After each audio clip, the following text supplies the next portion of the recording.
한 주 동안의 여러 뉴스 중에서 눈에 띄는 이슈를 골라 심층 분석해보는 시간입니다. 김원식 시사평론가 함께했습니다. 안녕하십니까? 네, 안녕하십니까?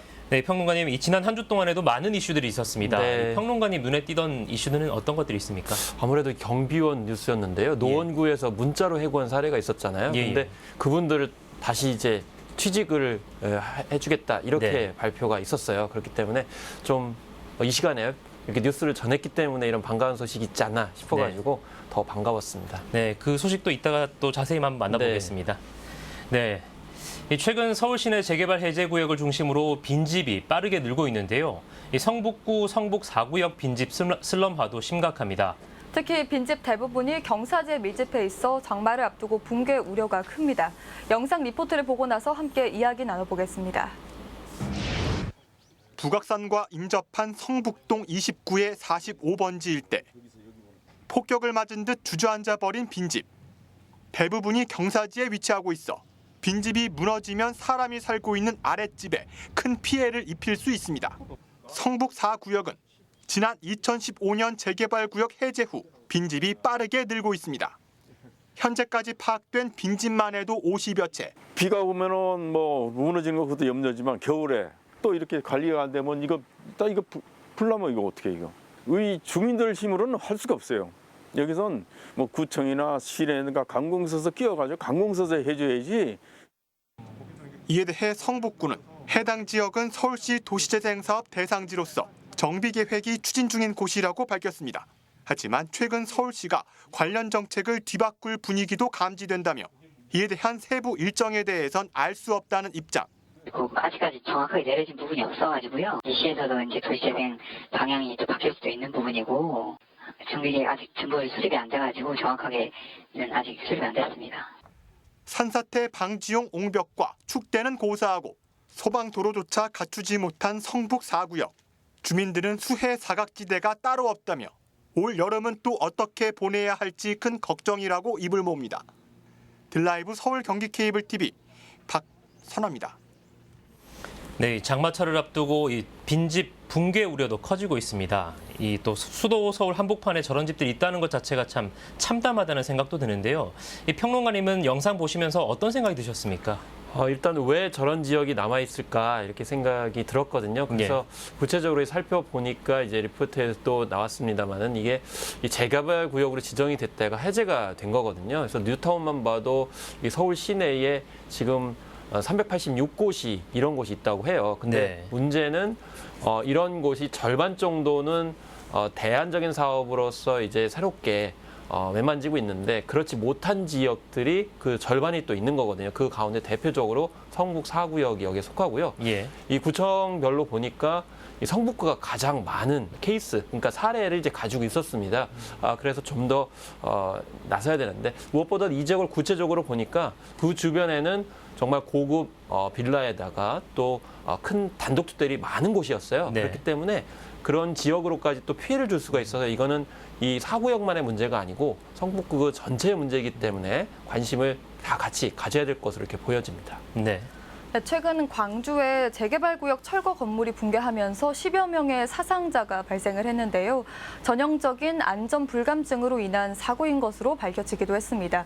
이곳 성북 4구역도 비슷한 인재가 일어날 수도 있겠다, 방치한다면 그런 네. 생각도 듭니다. 평론가님은 그렇습니다. 어떻게 보셨습니까? 광주 같은 경우에도 많은 시민들이 여러 차례 이건 분명히 문제가 있다, 참사가 일어날 것이다 라는 것을 제보까지도 하고 또 뭐 심지어는 민원까지도 제기한 상황이었는데 결국 참사가 나버렸거든요. 네.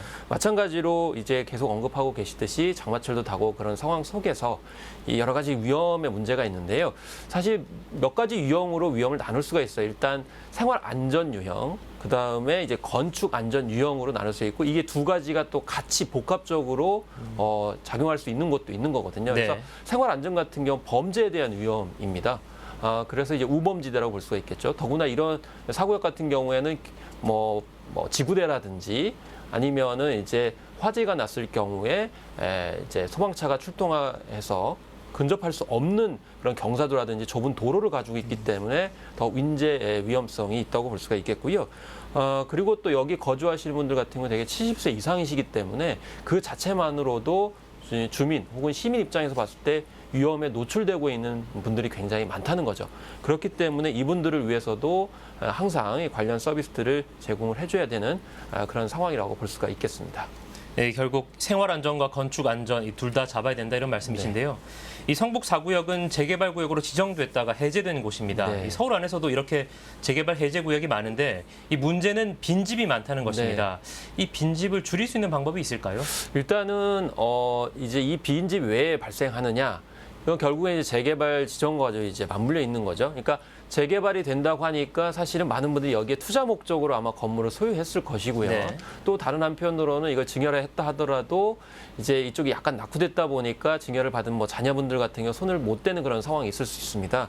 그래서 이 빈집 집가를 막기 위해서는 1차적으로 해야 되는 것들이 해외 사례도 있지만 결과적으로는 이 원 소유주가 누구냐라는 거를 직접적으로 파악을 다 해야 됩니다. 그래서 예. 그걸 이제 빈집 은행이다 뭐 이런 이제 제도도 해외에서 얘기하고 있는데 그래서 기초적으로 소유주가 누군지를 파악을 한 다음에 하나하나 왜 이 빈집을 두고 있는지를 따져보고 빈집을 만들지 않을 수 있는 방법을 좀 모색을 해야 되고요. 두 번째는 지금 오세훈 시장이 새롭게 이제 취임을 했는데 과연 이들 지역에 관련돼서는 어떤 대안을 마련하고 있는지를 청사진을 제공을 해줘야 됩니다. 예. 그렇지 않게 되면 결국에는 계속 빈집으로 나눌 수밖에 없는 그런 상황이기 때문에 그래서 이 개개인의 어떤 데이터베이스와도 중요하지만 서울시가 지금 어떤 정책을 추진하고 있는지 구체적으로 제시하지 않는다 그러면 이 성북 4구역뿐만 아니고 많은 정말 300여 곳에 이르는 그런 곳에서 인재가 언제든지 발생할 수 있다는 점을 다시금 생각해야 되겠고요. 그렇지 않으면 만약에 인재가 발생하면 이것도 서울시에 대한 여론이 안 좋을 수 있기 때문에 네. 미리미리 좀 대비를 했으면 좋겠습니다. 네, 이러한 빈집의 증가는 결국 도시의 슬럼화를 일으키기도 하죠. 일본의 경우에도 저출산 고령화 문제, 저성장으로 인한 빈집의 증가도 있기도 한데 우리나라도 빈집 문제에 대한 고민이 시간이 흐를수록 점점 커지기도 합니다. 좀 근본적인 해결책 뭐가 있을까요? 일단 첫 번째로 이제 모범적인 사례들을 이제 만들어야 되죠. 그래서 빈집이 많이 늘어나는 곳을 또 이제 약간 리모델링을 하거나 이래서 필요하신 분들한테 연결을 해주는 것들이 가장 유럽이나 일본에서 바람직하게 시도가 되고 있고요. 또 사실 이들 지역에 필요한 어떤 공간도 필요해요. 예를 들면 이쪽 같은 경우에는 주차장이 필요할 수도 있는 거거든요. 네. 그럼 마을 주민들이 공통으로 이용할 수 있는 주차장으로 이제 만든다든지 아니면 공원이나 쉼터로 만들거나 아니면 게스트하우 같은 숙박 시설을 만들고 그렇게 해서 활용을 한다든지 아니면 예술가들이 창작 공간으로 활용을 할 수도 있고요. 또 지역 주민들의 커뮤니티 공간으로서 여러 가지 주민 학교 같은 시설로도 활용을 할 수 있겠죠. 그런데 이런 부분들을 다 공공 재원으로 하기에는 예산 문제나 현실적인 어려움이 있을 수 있기 때문에 일본 같은 경우는 민간 회사들을 많이 육성을 합니다. 네. 그러니까 어차피 빈집은 많이 늘어날 수밖에 없는 상황이고 그러면 이런 빈집들을 리모델링하고 구조화를 해서 필요한 사람들한테 연결을 해주는 회사들 그런 회사들한테 이제 인센티브를 주거나 육성하는 형태로 공공정책이 지원을 하는 거죠. 그래서 정부가 다 개입하면 좋겠지만 그렇지 않을 수 있는 부분도 있기 때문에 이런 민간 회사를 통해서 이제 해결할 수 있는 방법도 필요해 보이고요. 또 도시 재생 사업을 최대한 할 수 있는 데까지 지역 주민들이나 이제 지역을 위해서 하는 것도 마지막으로 결국 살펴볼 수 있겠습니다. 네, 결국 공간 활용에 대한 모범 사례 발굴이 필요한데 네. 공공과 민간의 협력이 필요하다 그렇습니다. 이런 말씀이시군요. 네. 네, 그럼 다음 소식도 만나보겠습니다. 이 아파트가 많은 노원구에선 경비원들의 불안한 고용 문제가 늘 화두에 올랐습니다. 최근에도 문자 한 통으로 집단 해고에 논란이 된 바 있습니다. 앞으로 이런 사례를 막기 위해 노원구가 새로운 사업을 시작했습니다. 영상을 보고 나서 함께 이야기 나눠보겠습니다. 최근 한 아파트에서 발생한 경비원 집단 해고는 무성의한 통보식으로 인해 사회에 큰 논란을 불러왔습니다. 전체 주택의 80%가량이 아파트인 노원구에선 이런 경비원 고용 문제가 끊이질 않는 상황.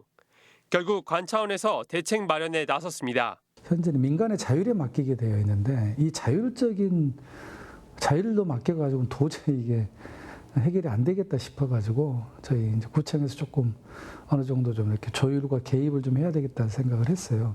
경비원 채용이나 감축은 아파트 자체의 권한이라 개입할 수 없지만 인센티브를 부여하고 고용 유지를 약속받는 형식으로 진행됩니다. 자치구에서 경비원 휴게 시설을 개선해주는 대신 지원받는 아파트는 최소 2년간 경비원들의 고용을 유지해야 합니다. 이로 인해 가지고 경비원들을 좀 존중하고 상생하는 그런 아파트 문화가 좀 정착됐으면 하는 그런 바람입니다. 올해는 시범 사업 성격으로 운영되며 5천만 원의 예산이 투입될 예정. 해당 사업을 위해 최근 관련 조례까지 개정을 완료했습니다. 뚜렷한 해법이 없었던 경비원 고용 문제에 답이 될지 기대가 모아집니다. 딜라이브 서울 경기 케이블 TV 이승준입니다. 네, 앞서 평론가님께서도 이 소식이 가장 기억에 남는다 이렇게 말씀해 주셨던 소식인데요.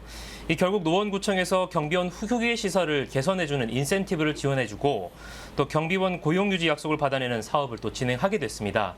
이 사업 어떻게 바라보십니까? 네, 일단은 인센티브를 준다는 측면에서는 이제 긍정적이라고 바라볼 수가 있겠죠. 그래서 이것을 사실은 이제 아파트 단지 내부에만 맡기기에는 또 공공 영역의 역할도 이제 필요하기 때문인데요. 그래서 인센티브가 뭐냐면 경비원 휴게 시설을 제공을 해주게 되면은 이제 2년 동안 경비원 고용을 유지해야 된다. 네. 뭐 이런 이제 안이라고 볼 수가 있겠는데요. 근데 이 인센티브의 내용인 경비원 휴게 시설 같은 경우에는 과연 이제 아파트 주민들 입장에서 봤을 때는 이게 주민들한테 과연 인센티브가 되는 거냐라는 네. 측면이기 때문에 그래서 앞으로 인센티브 정책은 좋은데 그것이 이제 아파트 주민들한테 실질적으로 좀 와닿을 수 있는 피부에 좀 와닿을 수 있는 그런 인센티브면 더 좋겠다라는 생각이 드는 거죠. 네. 그리고 어쨌든 경비원 같은 경우에는 뭐 우리의 또 이제 미래이기 때문에 그런 점에서 아파트 단지 주민들도 인식을 좀 전환시킬 필요성도 있다고 충분히 보겠습니다. 예. 저희가 얘기했던 노원구 아파트 이 집단 해고 경비원 집단 해고 사례뿐만 아니라 최근에는 20대 입주민이 아버지뻘 되는 이 경비원에게 개처럼 멍멍 지져봐라며 갑질을 하는 사건이 또 발생했습니다. 네, 이처럼 아파트 경비원에 대한 갑질 사건은 계속해서 끊이지 않고 있거든요. 좀 더 근본적이고 강력한 대책이 필요하지 않을까 싶습니다. 네, 어떤 게 있을까요? 네, 일단은 폭력 행위에 대해서는 엄벌을 해야 되고요. 선처를 하면 안 되겠죠. 그래서 일벌백계하는 사례들을 계속 만들어가야 된다고 생각을 하고요. 또 아파트 주민들의 인식도 좀 많이 달라져야 됩니다. 왜냐하면 아파트 경비원들이 마치 뭐 머슴이라는 인식들이 굉장히 많은 그런 상황인데 노동자라고 볼 수가 있죠. 그렇기 때문에 노동자의 노동 상권이 분명히 이제 존재하고요. 그렇기 때문에 전 근대적인 인식들을 많이 개선을 해야 된다고 볼 수가 있겠습니다. 그리고 이 경비 노동자 같은 경우에는 서울시 같은 경우 이렇게 보니까 대체적으로 한 2만 5천여 명 정도로 된다고 보는데 사실 대단히 아파트 같은 경우에는 경비원이 굉장히 많습니다. 노원구 같은 경우 이번에 또 이제 눈길을 끌었던 것이 그쪽이 원래 대단히 아파트 단지가 굉장히 많습니다. 네. 그러다 보니까 아파트 경비원 문제도 굉장히 잠재되어 있던 것인데 그런 부분들이 제대로 관리가 안 되다 보니까 이번에 계속 불거지고 있는 것이고요.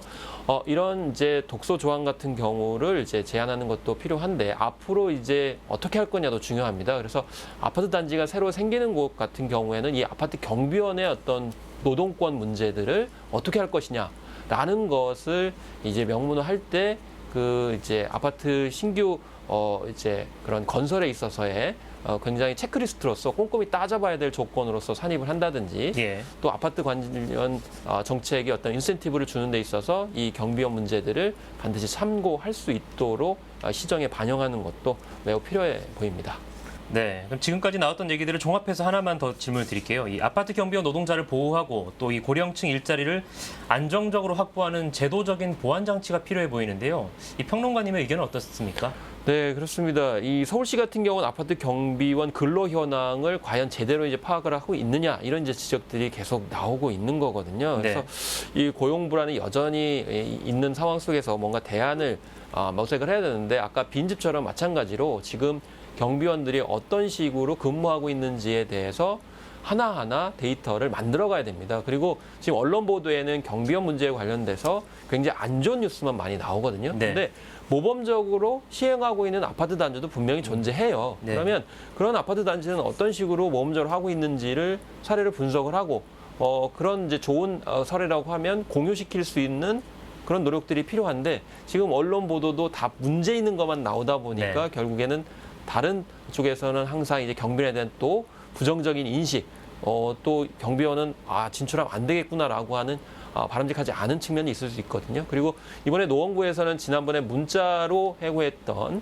그런 경비원들을 다른 곳에 취직을 시켜주는 모범적인 사례도 나왔어요. 네. 그렇기 때문에 그런 사례인 경우에는 또 그 아파트 단지에 대해서는 나름대로 인센티브를 줘야 되거든요. 근데 지금 상황을 보면 그건 그것대로 이제 분리되는 것 같아요.